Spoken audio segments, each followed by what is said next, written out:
हो जान रे इन सांसों में बस जाने दे।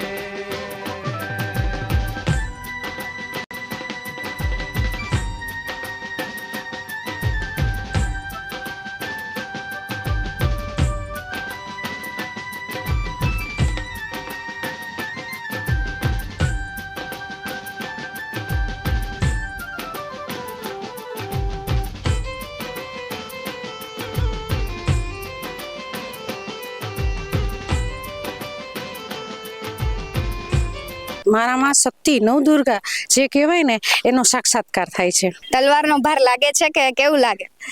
લાગે છે તો ખરી ભાર, પણ અમને શીખીને એવું થાય છે કે ના અમે ખાલી વેલાણું પડ્યું હોય એવું લાગે છે। આ વખતે તલવાર રાસ છે, દીવા રાસ છે, અને હજુ એક છે સરપ્રાઈઝ છે। તલવાર રાસ એ અમારો ફેમસ રાસ છે।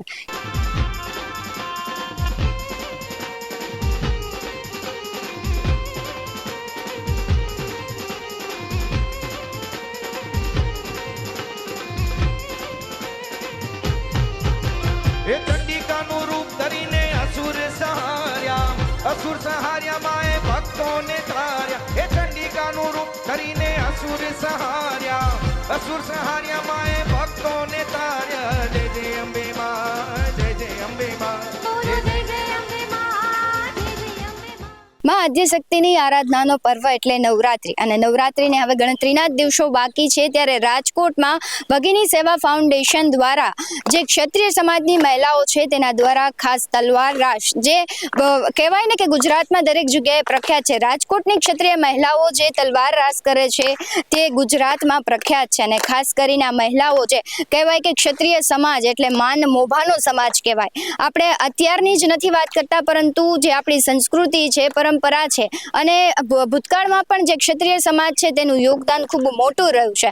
તેની મહિલાઓ છે તે રણમાં પણ યુદ્ધ માટે પણ જતી હતી। ત્યારે ખાસ આજની મહિલા છે તે આત્મનિર્ભર મહિલા બને તેના માટે ભગીની સેવા ફાઉન્ડેશન છે તેના દ્વારા ખાસ એક પ્રયત્ન કરવામાં આવ્યો છે, ને છેલ્લા 16 વર્ષથી આ ફાઉન્ડેશન રાજકોટમાં કામ કરે છે અને મહિલાઓને છે તે સક્ષમ બનાવવા માટેનું કાર્ય કરે છે। ત્યારે નવરાત્રી દરમિયાન ખાસ મહિલાઓ દ્વારા તલવાર રાસ કરવામાં આવે છે, અને તેનું પ્રદર્શન નવરાત્રીના દિવસોમાં કરવામાં આવે છે। ત્યારે આપણી સાથે જોડાઈ ગયા છે વૈશાલીબા। આપણે તેમની જ સાથે વાત કરીને તેમને જો પૂછવા માંગીશ, વૈશાલીબેન, કેટલા સમયથી આ મહિલાઓ છે તે આ રાસ કરી રહી છે?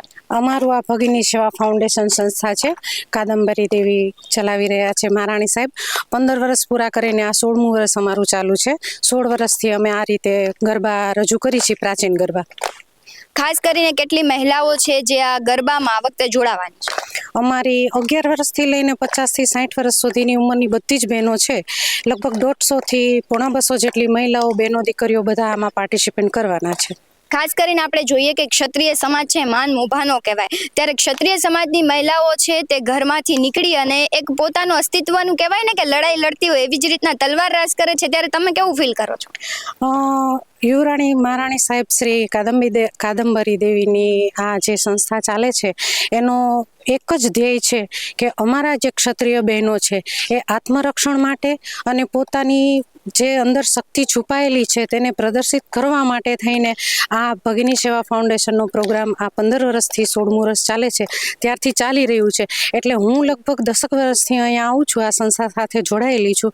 10 વર્ષથી મને જે તલવાર રાસ જે હું કરું છું અને જે મને તલવાર પકડતા હાથમાં શીખી છું, ત્યારથી એવું લાગે છે કે ના, જે ક્ષત્રિય મારામાં જે લોહી છે, મારી જે શક્તિ છે એ આ 9 દિવસ પૂરતી નહીં પણ જન્મજાત જે અમારા લોહીમાં શક્તિ પ્રવેશેલી છે એનું અમે પ્રદર્શન અહીંયા કરીએ છીએ। એટલે મને એ મારામાં શક્તિ નવદુર્ગા જે કહેવાય ને એનો સાક્ષાત્કાર થાય છે। ખાસ દર વખતે આ ક્ષત્રિય સમાજની મહિલાઓ કંઈક નવું લઈને આવતી, તો આ વખતે શું નવું લાવવાના છે? એ થોડુંક સરપ્રાઈઝ છે, તમારે જોવું પડશે। 4 ઓક્ટોબર છે ત્યારે અમે દર વર્ષે કંઈક ને કંઈક નવું કરીએ છીએ। બાઇકમાં સ્ટન્ટ કરેલા છે, જીપમાં છે, બુલેટમાં છે, બધી બહેનો 2 હાથે, તમે લાસ્ટ યર પણ જોયું હશે, એક્ટિવા ઉપર ઊભા રહીને 2 હાથે તલવાર કરેલી છે। એટલે આ વખતે પણ તમને કંઈક નવું જોવા મળશે। ખાસ ક્ષત્રિય સમાજ જ નહીં પરંતુ દરેક મહિલા આત્મનિર્ભર બને અને પોતાનું રક્ષણ કરી શકે, તેના માટે મહિલાઓને શું સંદેશો આપશો? અત્યારે સમય પ્રમાણે દરેક મહિલાને પોતાની રીતે સ્વનિર્ભર રહેવું જરૂરી છે. એટલે હું તો એવું માનું છું કે પોતાના આત્મરક્ષણ માટે થોડુંક બધી જ આ સંસ્થાઓ જે સમાજની છે, અમારા ક્ષત્રિય સમાજ એક પૂરતી વાત નથી, દરેક સમાજની, અમારા ક્ષત્રિય સમાજની જેમ જ કોઈને કોઈ પણ સંસ્થા ચાલુ હશે એમાં આવી રીતે પાર્ટિસિપન્ટ લેવું પડે અને પોતે કંઈક આગળ નીકળે એના માટે થઈને પોતાની જાતે જ આગળ આવવું પડશે. ખાસ નવરાત્રી જ નહીં પણ આખા વર્ષ દરમિયાન આ સંસ્થા કયા કયા સારા કામો જે મહિલા માટે કરે છે આપ કહેશો? હા જી, અમારું આખા વર્ષનું કંઈક ને કંઈક 2 મહિનાની અંદર પ્રોગ્રામ હોય છે. અમે આ સંસ્થા સાફા શિબિર કરે છે, પછી રાધા કોમ્પિટિશન કરે છે, ઝૂલા કરે છે, શ્રાવણ મહિનામાં ઝૂલા રાસ હોય છે.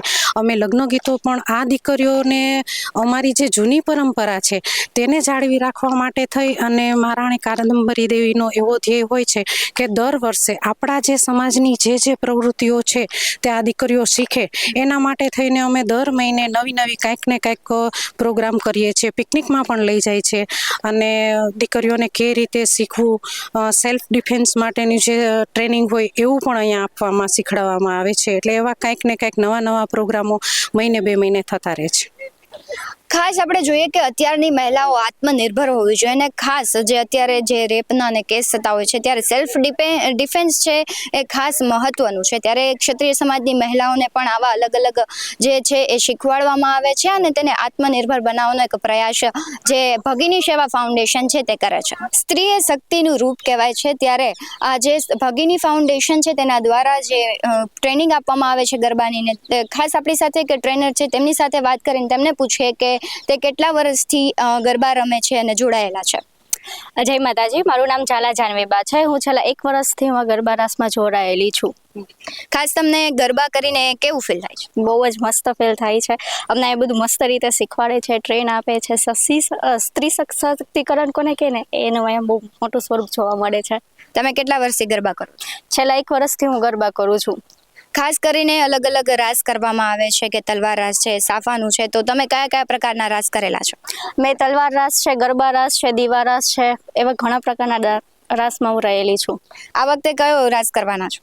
આ વખતે તલવાર રાસ છે, દીવા રાસ છે અને હજુ એક છે એ સરપ્રાઈઝ છે. જેમ એમની સાથે વાત કરી કે આ વખતે તે લોકો એક સરપ્રાઈઝ રાસ કરવાના છે. હવે જોવું રહ્યું કે એ સરપ્રાઈઝ રાસ કેવો છે, કારણ કે દર વખતે રાજકોટમાં જે રાસ કરવામાં આવે છે આ મહિલાઓ દ્વારા તે ગુજરાતમાં કહેવાય કે પ્રખ્યાત છે. આ મહિલાઓનું એક નામ છે કે ખાસ તેઓ તલવાર રાસ માટે જાણીતા છે. ત્યારે આપણે બીજા જ એવા એક ટ્રેનર છે તેમની સાથે પણ વાત કરીને જાણવાનો પ્રયત્ન કરીએ કે તે આ વખતે કેવા પ્રકારના રાસ કરવાના છે. છેલ્લા કેટલા વર્ષથી તમે આ રાસમાં જોડાયેલા છો, ગરબા કરો છો? હું તો 4 થી 5 વર્ષથી આવું છું, પણ મને એવું ફીલ થાય છે કે હું 10-15 વર્ષથી અહીંયા રહી છું અને એવું શીખવા મળ્યું છે કે જાણે અમે ઘરે તો કરી જ નથી શકતા, પણ અહીંયા આવીને એવું થાય છે કે આપણે આમ જગત જીતી ગયા હોય એવું લાગે છે. ખાસ દર વખતે તમે જે રાસ કરો છો એમાં તમે તલવાર રાસ કર્યા છે, તો તમારો કેવો અનુભવ છે? તલવાર રાસ માટે જ ખાસ તો અમે અહીંયા ભેગા થઈએ છીએ. તલવાર રાસ એ અમારો ફેમસ રાસ છે. એ શીખવા માટે તો ઘણી બધી દીકરીઓ અહીંયા આવે છે. એમાંની લેડીઝો પણ વધારે આવે છે. દીકરીઓ કરતાં લેડીઝનો વધારે ફાયદો જણાય છે. તલવારનો ભાર લાગે છે કે કેવું લાગે? લાગે છે તો ખરી ભાર, પણ અમને શીખીને એવું થાય છે કે ના અમે ખાલી વેલાણ ઉપાડ્યું હોય એવું લાગે છે. એમણે સરસ વાત કરી કે વેલણ ઉપર ઘરની સ્ત્રી વેલણ સિવાય પણ તલવાર ઉપાડી શકે છે અને જે સ્ત્રી ધારે ને તો તે કોઈ પણ કામ આસાનીથી કરી શકે છે. ત્યારે હજુ પણ તમે આગામી દિવસોમાં પ્રેક્ટિસ કરશો, કયા નવા રાસ કરવાના છે, શું રૂપરેખા છે? નવા રાસ તો છે પણ એ અમારે સરપ્રાઈઝ છે. પણ દીવા રાસ છે, દાંડિયા રાસ છે, ગાગર રાસ છે, તાલી રાસ છે, એવો અલગ અલગ રાસ જણાવવામાં આવશે. પણ એક તો મેઇન તલવાર રાસ 2 હાથ સ્ટન્ટ વાળો છે, એ તમારા માટે સરપ્રાઈઝ છે. એમાં જોવા માટે તમે 4 તારીખે પધારશો પ્લીઝ. ખાસ કરીને અત્યારની મહિલાઓને શું સંદેશો આપવા માંગશો? અત્યારની મહિલાઓને તો એ જ કહેવાનું કે અમે ગર્લ્સ તો અમે પહોંચી શકીએ છીએ, પણ મહિલાઓ જો અહીંયા આવીને એ તલવાર શીખે તો એ અમારા માટે બેસ્ટ છે, એ પણ અમારી કાસ્ટ માટે. ખાસ એમણે વાત કરી કે સમાજની મહિલાઓ જે એક સારું કહેવાય કે ઘરમાં નથી રહેતી, માન મર્યાદા બધું જળવાય છે, તેની સાથોસાથ પણ તે તલવાર રાસ કરીને આપણી સંસ્કૃતિને જાળવી રાખે છે. અત્યારે આપ જે ઉપસ્થિત છો એ ભગિની સેવા ફાઉન્ડેશનનું ગ્રાઉન્ડ છે અને અમે બધા અહીંના જ મેમ્બર છીએ. ખાસ તો આ રાસ વિશે શું કહેશો? આ રાસ વિશે તો એટલું કહીશ કે અત્યારની જે દીકરીઓને ખાસ જરૂર છે પોતાના શક્તિને બહાર લાવવાની, કેમ કે એ લોકો આપણે અત્યારે ઘણા બધા કેસ અમુક જોયા છે, એને લીધે એ લોકો જે દબાઈને રહે છે એના કરતાં એ લોકો પોતાની જે શક્તિ, સ્ત્રી શક્તિ છે એ બહાર લાવે. ખાસ રાજકોટમાં કહેવાય ને કે તલવાર રાસ એટલે ક્ષત્રિય સમાજ પહેલા યાદ આવે, તો તેના વિશે શું કહેશો?